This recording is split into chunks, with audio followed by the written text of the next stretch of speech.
하나님 말씀 베드로후서 2장 10절로 22절까지입니다.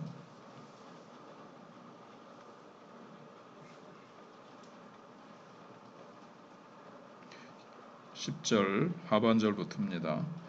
이들은 당돌하고 자긍하며 떨지 않고 영광 있는 자들을 비방하거니와 더 큰 힘과 능력을 가진 천사들도 주 앞에서 그들을 거슬러 비방하는 고발을 하지 아니하느니라.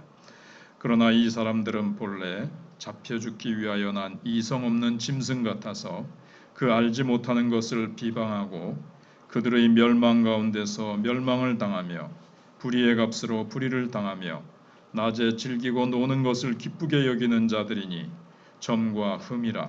너희와 함께 연회할 때에 그들의 속임수로 즐기고 놀며 음심이 가득한 눈을 가지고 범죄하기를 그치지 아니하고 굳세지 못한 영혼들을 유혹하며 탐욕에 연단된 마음을 가진 자들이니 저주의 자식이라. 그들이 바른 길을 떠나 미혹되어 부올의 아들 발람의 길을 따르는도다. 그는 불의의 삭슬을 사랑하다가 자기의 불법으로 말미암아 책망을 받되 말하지 못하는 나귀가 사람의 소리로 말하여 이 선지자의 미친 행동을 저지하였느니라. 이 사람들은 물 없는 샘이요 광풍에 밀려가는 안개니 그들을 위하여 캄캄한 어둠이 예비되어 있나니 그들이 허탄한 자랑의 말을 토하며 그릇되게 행하는 사람들에게서 겨우 피한 자들을 음란으로서 육체의 정욕 중에서 유혹하는도다. 그들에게 자유를 준다 하여도 자신들은 멸망의 종들이니 누구든지 진자는 이긴 자의 종이 됨이라. 만일 그들이 우리 주 되신 구주 예수 그리스도를 알므로 세상의 더러움을 피한 후에 다시 그 중에 얽매이고 지면 그 나중 형편이 처음보다 더 심하리니 의의 도를 안 후에 받은 거룩한 명령을 저버리는 것보다 알지 못하는 것이 도리어 그들에게 나으니라. 참된 속담에 이르기를 개가 그 토하였던 것에 돌아가고 돼지가 씻었다가 더러운 구덩이에 도로 누웠다 하는 말이 그들에게 응하였도다. 아멘. 오늘 본문에 보시면 이 거짓 선생들의 활동하는 모습이 이제 나타나고 있습니다. 거짓 선생들은 자유를 준다는 이 거짓 가르침을 통해서 사람들을 육체와 정욕의 노예로 만들고 결국 멸망의 종이 되게 합니다. 겉으로는 구원과 자유를 준다는 어떤 그런 사탕발림이나 겉으로는 그렇게 딱 사람들을 유인해 놓고 실제로 여기 보면 낮에도 연락을 즐기고 음심이 가득한 눈으로 서로 아마 음행을 행하고 그 다음에 대낮에도 연회 무슨 파티 같은 거를 열어놓고 그냥 육체의 정욕을 따라서 그렇게 살도록 만든다는 겁니다. 육체와 정욕의 노예로 만들어서 결국 멸망의 종, 죄의 종이 되어서 결국 멸망당하게 하는 것이 이 사단이 이단의 세력을 통해서 하는 일입니다. 이 사단의 세력은 에덴 동산에서부터 태초부터 있었죠. 아담 하와에게 나타나서 이 거짓으로 사람들을 죽이고 멸망시키는 일을 이 시대마다 계속 하는 겁니다. 그러니까 베드로가 유언으로서 이 무서운 거짓 선생의 세력을 지금 끝에 참 유언이 할 말이 많을 텐데 이렇게 많은 내용을 할애하고 있습니다. 그래서 거짓 선생들은 먼저 이 교만한 자들이죠. 이들은 당돌하고 자긍하며 떨지 않고 영광 있는 자들을 비방하거니와 하나님이 세우신 영적 지도자들이라든가 예수 그리스도로부터 시작해서 근데 주님이 세우신 자들을 아주 비방하고 있는 그게 이제 왜 비방합니까? 교만하니까 그렇죠. 자기는 그렇지 않다는 듯이 자기는 이제 우위에 있다고 착각하는 겁니다. 그들은 하나님의 진리의 권위도 인정하지 않습니다. 그리고 교회의 정당한 권위도 인정하지 않습니다. 초대교회에 보면 그 굉장히 많은 그 이단들이 일어났고 이 교리의 싸움이, 그러니까 성경 진리를 가지고 싸움이 굉장히 많이 일어났습니다. 그때 교회는 사실 성경이나 교리나 이런 것들이 잘 정립이 되어 있지 않았기 때문에 이단의 공격들이 참 많았는데, 거기서 기도하면서 성경을 들여다보고 교리를 확립하고, 교리라는 건 성경을 이렇게 체계 있게 정리해 놓은 것이거든요. 그래서 그걸 가지고 이제 교회는 자꾸 이제 진리의 체계가 세워지게 됐습니다. 그래서 2000년 동안 기도하면서 성령께서 잘못된 신비주의, 신앙도 잘 이게 균형이 맞아야 되는데 한쪽으로만 치우치면 이게 건강한 신앙이 되지 못합니다. 그래서 그런 것들에 대해서 교회는 굉장히 싸웠고, 그러면서 이제 진리를 잘 이제 쌓고 해서 오늘날까지 이렇게 전해져 내려온 것이고, 그런데 어떤 신학적인 지식이다, 교리 같은 거 지식이다 이래서 이거를 무시하거나 거기에 교회 역사 속에서 물려준 그 귀중한 진리의 보화들을 이렇게 잘 내가 무장해 있지 않으면 거기에 이제 속여질 수가 있는 거죠. 왜냐하면 이 사단은 거짓말로 죽이는 거거든요. 사실 어떻게 보면 탁 직접 죽이기, 우리에게를 갖다 직접 이렇게 죽이는 것이 아니라 우리가 죽도록 속이는 거예요. 따먹도록 딱 속이는 거죠. 그래서 죽고 멸망하게 만드는 것처럼 속임과 탐욕의 전문가들입니다. 특별히 노리는 사람들은 누군가 하면, 여기 14절에 보시면 탐욕의 죄송합니다.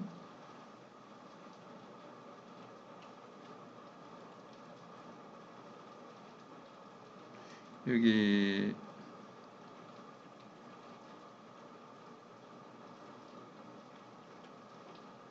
어떤 굳세지 못한 자, 오늘 본문에는 굳세지 못한 자들, 진리에 있어서 굳세지 못한 자들을, 제가 시력이 그래서 얼른 찾아지지가 않는데, 굳세지 못한 자들이라는 게 1장에 나왔나? 죄송하고요. 이 베드로의 유언 중에서 굳세지 못한 자들, 진리에 굳게 서고 성경 말씀에 깊이 뿌리를 받고 있으면 이게 쓰러뜨릴 수가 없어요. 굳세지 못한 자들이를 흔드는 거예요. 지금 이단에 간 자들, 여러 여기저기 거기 간 사람들이 진리 위에 굳게 섰더라면 갔겠습니까? 열심은 있는데 진리 위에 서 있지 못하기 때문에 그들의 그 속임수에 싹 넘어가는 거예요. 그 이만희 교주도 이거를 한 번에 다 가르치지 마라 그렇게 하거든요. 6개월에 걸쳐서 조금씩 가르치지, 단번에 딱 이걸 가르치면 웬만한 조금 기초가 들은 사람들은 이거 다 이거 잘못됐네 한다는 거 안다는 거예요. 이걸 갖다가 조금씩 가랑비에 옷 젖듯이 그렇게 가르친답니다. 서서히 세뇌시키는 거죠. 이 굳세지 못한 자들은 여기 이제 넘어가는 겁니다. 그래서 그리스도 안에서 우리를 향한 하나님의 뜻이 무엇인지도 이제 굳센 자들은 잘 알고 있기 때문에 넘어뜨릴 수가 없습니다. 근데 굳세지 못한 영혼들은 탐욕에 연단된 마음을 가졌다고 되어 있거든요. 14절에 탐욕에 연단된 마음을 가진 자들, 이 탐욕의 전문가들이 거짓 선생이에요. 그래서 나중에 보니까 앞에서는 막 거룩건축하고 집회를 하고 그러는데 뒤에서는 다 그 여자들을 데려다가 계속해서 성폭행하고 성추행하고 아주 가정을 파괴하기도 하고 여자들의 그 생애를 망가뜨리는 그래서 미혹의 전문가, 탐욕의 전문가, 거짓의 전문가, 그리고 교회를 딱 넘보면서 자꾸 교회에 가만히 끌어들여서 교회를 어지럽히고 교회를 파괴시키는 것이 목적입니다. 하나님께서 없애버리시지 않으면 되지 않습니까? 그들을 왜 두십니까? 아예 생겨져나지도 않게. 근데 한국교회가 이 급성장을 하면서 덩치는 커졌는데 안에 내실이 내용이 약한 겁니다. 그래서 하나님은 초대교회도 아까 말씀드린 대로 참 그 뜨거움과 열정은 진리의 하나님하고 예수는 그리스도라는 그 단순한 말씀 가지고 큰 부흥을 가져왔죠. 근데 그거 한 후에 하나님은 이제 내실을 또 기할 필요가 있었습니다. 진리로 깊이 다져지고 성숙한 교회로 하나님은 세우시기 위해서 하나님께서는 이런 자들을 허락하셔서 자꾸 그들과 싸우면서 우리의 그 겉의 신앙, 겉만 이렇게 치장하는 신앙이라든가 외모지상주의 신앙이라든가 신천지가 많이 데려가잖아요. 이건 우리에게 무슨 교훈을 줬다고 합니까? 예. 우리도 막 데려오는 거예요. 다른 교회 교인들 뭐 대형 차로 막 돌리면서 막 데려오고 막 수단 방법을 버리지 않고 데려오는 우리의 모습을 저들의 거울의 모습을 보고 그렇게 하는 겁니다. 또 한 가지는 추수꾼 누가 추수꾼이 돼야 됩니까? 우리가 추수꾼이 되는데 우리가 하지 않으니까 그들이 성경에 있는 것들을 가져가 가지고 거짓으로 이제 이렇게 막 하거든요. 그래서 우리는 그들의 공격을 이겨낼 만큼 충분히 진리 위에 굳건히 선 사람들이 돼야 됩니다. 그리고 거짓 선생들의 가르침과 위험은 17절로 22절에 나와 있는데 허탄한 18절에 허탄한 자랑의 말을 토합니다. 자기가 뭐 하나님이라 그러고 지금까지 있었던 뭐 예수 그리스도마저도 다 무시하고 자기가 새로운 그리스도라 그러고 지금 재림 예수라 그러고 또 그릇되게 행하는 사람들에게서 겨우 피한 자들을 다시 음란으로서 육체의 정욕 중에서 유혹하는 겁니다. 그 서울의 만민교회 같은 데도 또 뭐 이상하게 돼가지고 결국 또 감옥에 들어갔지요.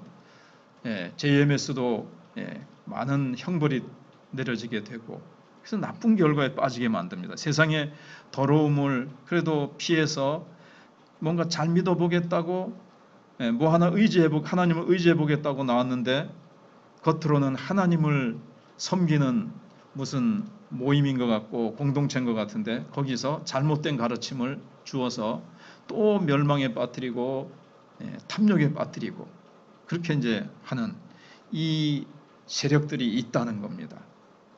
우리는 계속 기도하고 저희 교회도 많이 침투했었지만 그게 좀 이상하다. 좀 그렇게 하면서 우리가 그들이 성경 공부 모임이나 사람들에게 전화해서 접촉을 해서 데려가려고 노력했지만 우리가 빨리빨리 캐치를 하고 저 사람이 전화 오면 가지 마라. 여러 가지로 그런 대책을 세워서 방비를 하고 그래서 뭐 시내 많은 교회들이 피해를 입었다 그래도 뭐 우리는 잘났다가 아니라 경계하고 깨어 있고 우리 부족하기 때문에 잘 이렇게 했기 때문에 우리가 그런 사단의 하수인들인 그들을 물리칠 수가 있습니다.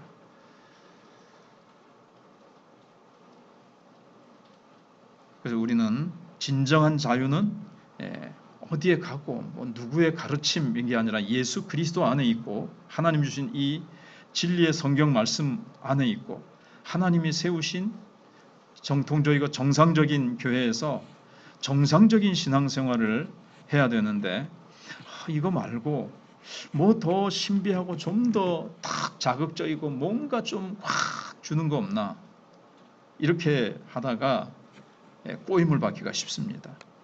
하나님이 주신 진리 이것이 싱거운 것 같고 재미없는 것 같아도 더 뭐 액티브하고 더 뭐 뭔가 그런 곳을 찾아가다가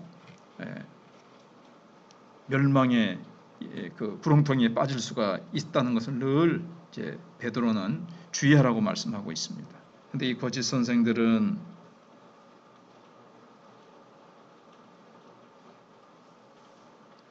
물 없는 셈이고 여기 17절에 물이 있는 것 같은데 물 없는 셈이에요. 아무런 성령의 생수를 줄 수가 없습니다. 광풍에 밀려가는 안개와도 같습니다. 그들을 위하여 캄캄한 어둠이 예비되어 있습니다. 미혹의 영들입니다. 그래서 이런 것들이 참 한국교회에 참 일어났지 않습니까? 그래서 저기 지금도 서울 경기도 쪽에는 신천지가 얼마나 많이 길거리에 깔려 있는지 그 역에 내리면 그 뭐 어마어마하게 많다고 합니다. 왜 자꾸 거기서 한 사람 한 사람 잡혀가는 거예요. 자꾸 잡혀가고 하는데 한국교회가 많이 진리라든가 이런 데 약해서 많이 자꾸 넘어가고 교회가 끌어다가 많이 앉혀 놓으려고 하는 이 대형교회의 많은 약점들 모여서 정말 뜨겁게 한 가족이 되어서 진리로 무장하기보다는 다 이렇게 자기 익명의 성도들 그런 자들이 교회 와서 헌신하지 않고 봉사하지 않고 그냥 딱 숨어가지고 설교만 듣고 헌금만 내고 아무데도 얽매이지 않고 주를 위해서 헌신하지 않으려고 하는 이런 성도들만 많이 대형교회들이 키웠기 때문에 지금 사실 대형교회들이 큰 직격탄을 맞고 있고 지금 악법들이나 이런 것들도 뭐 우리의 책임 없이 세상으로부터 오는 것 같지만 더 많은 자들을 잘 진리로 무장시키고 소수 정예하고 그러니까는 질적으로 잘 키워서 복음을 잘 전했더라면은 우리도 뭐 열심히 전했다는 얘기는 아니지만 전도하기보다는 많이 다른 프로그램과 이런 것들로 끌어모으고 개교의 중심으로 나갔는데 지금 이런 문제가 탁 터지자 당장 대형 교회는 어마어마한 지금 이 법이 통과되면 어마어마한 이제 피해를 입게 된다고 합니다. 대형 교회부터가 큰 타격을 입고 살아남기가 힘들어져요. 그래서 대형 교회가 막 있는 대로 없는 대로 수단 방법을 가리지 않고 끌어모을 때에 한국교회 전체를 생각하지 않고 개교회만 생각하면 한국교회 전체가 이제 어떻게 보면 자기네 교회는 수는 늘어났지만 한국교회 전체의 영적인 체질은 약화되는 겁니다. 개척교회들이 많이 문을 닫고 죽잖아요. 약해지고 몇 명 안 되는 데서 또 빼앗기고 그러면 그 교회가 어떻게 유지가 되겠습니까? 겨우겨우 그냥 숨만 쉬는 상태로 이렇게 되어 있는데 전체적으로 보면 한국교회는 참 약해진 겁니다. 그 틈을 타서 사단이 활동이 굉장히 강력해지는 거죠. 교회 불이 약해지니까 사단의 세력이 이제 좀 강력해지는 겁니다. 그래서 개교의 중심이라는 것. 그래서 대형교회를 이루었지만 다 같이 죽을 수밖에 없는 것을 많은 뜻 있는 자들이 내다보고 얘기를 했지만 귀를 기울입니까? 내 교회만 잘 되면 되는데 새벽에 참 짧게 제가 설교하고 많이 기도하고 가셔야 되는데 그러나 이런 아픔을 두고 이번 집회에 회개하고 대형교회들이 또 모든 교회가 함께 아파하고 회개하며 또 우리가 평소에도 정말 이런 지금 진리에 굳게 서서 이단들뿐만 아니라 세상이 행하는 악법들도 잘 분간하여 물리칠 수 있는 한국교회와 우리 성숙한 성도들이 되게 해달라고 우리가